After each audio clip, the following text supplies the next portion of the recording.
Hello, আমরা একটি ছোট্ট গ্রাম, সেই গ্রামে বাস করত তিনজন বোকা। একদিন তারা ভাবল, চলো কাজ খুঁজি, কিছু উপার্জন করি। তারা হাঁটতে হাঁটতে অনেক খুঁজতে লাগল। অবশেষে তারা পৌঁছে গেল এক রাজার প্রাসাদে। রাজা তখন তার বাগানের জন্য কিছু লোক খুঁজছিলেন।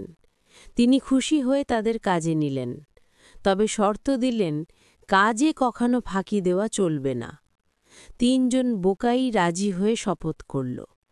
রাজা তার মন্ত্রীকে ডেকে বললেন, ওদের কাজ বুঝিয়ে দাও।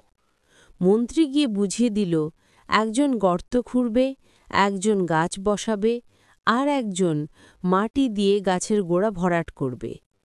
কাজ শুরু হলো।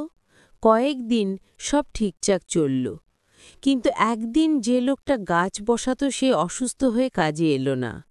তবুও বাকি দুজন শপথের কারণে কাজ করতে লাগল। একজন গর্ত খুঁড়ল, আর একজন সেই গর্ত আবার মাটি দিয়ে ভরাট করল।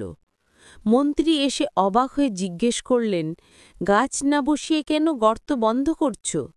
তারা উত্তর দিল, আমরা শপথ করেছি কাজ ফাঁকি দেব না। গাছ বসানো আমাদের সঙ্গীর কাজ। ও অসুস্থ, তাই তার কাজ পড়ে আছে। আমরা নিজেদের কাজ করে যাচ্ছি। মন্ত্রী হতবাক হয়ে মাথায় হাত দিয়ে বাড়িয়ে রইলেন। শিক্ষা, শুধু নিয়ম মানলেই হয় না, বুদ্ধি দিয়ে কাজ করাও জরুরি। বন্ধুরা, গল্পটি কেমন লাগলো প্লিজ জানাবেন।